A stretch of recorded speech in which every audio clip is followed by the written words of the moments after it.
তুমি কেমন জালিমি ছিলে আমার বাংলাদেশের বুকে, হাজার আশা নিয়ে আমি কেন মরেছি দুঃখে।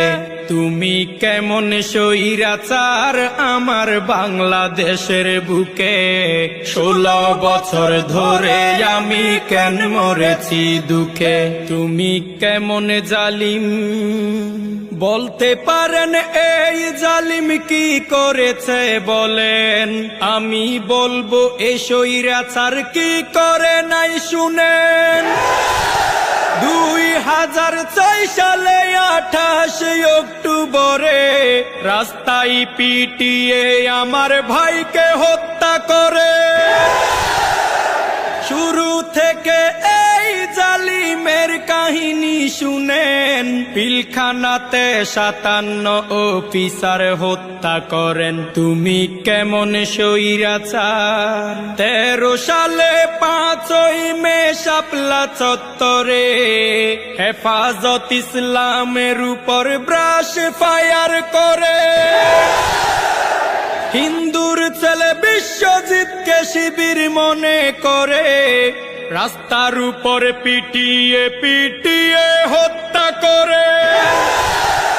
বুয়েটে ছাত্র নাকি শিবির করার অপরাধে শহীদ হলো আমার ভাই আবরার ফাহাদে।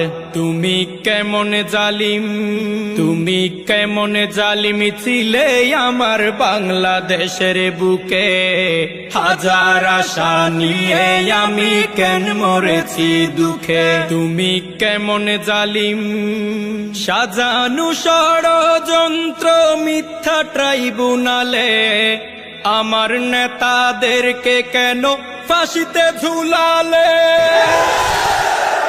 বিনা দোষে গুম করে বছরকে বছর নিয়ে রাখা হতো জাহান্নাম আয়না ঘর।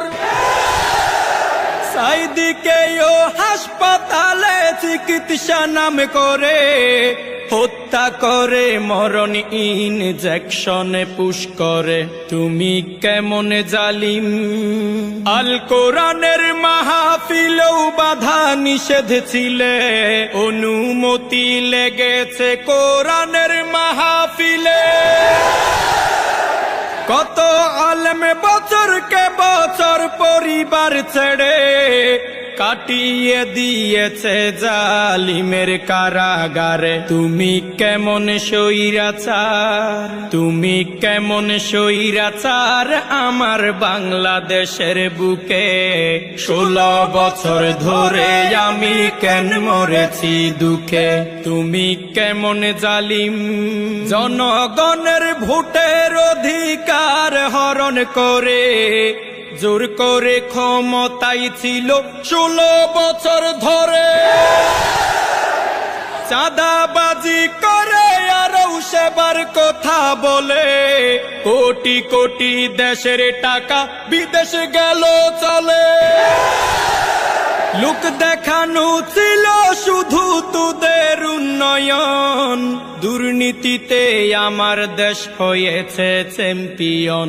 তুমি কেমন স্বৈরাচার 2024 সালে কোটায় আন্দোলনে জালিমের নির্দেশে গুলি করলো প্রশাসনে।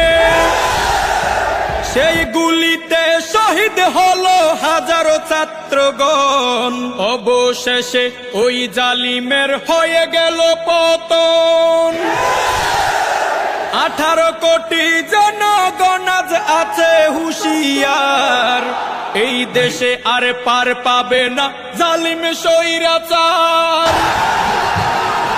এই দেশে আর পার পাবে না জালিম স্বৈরাচার।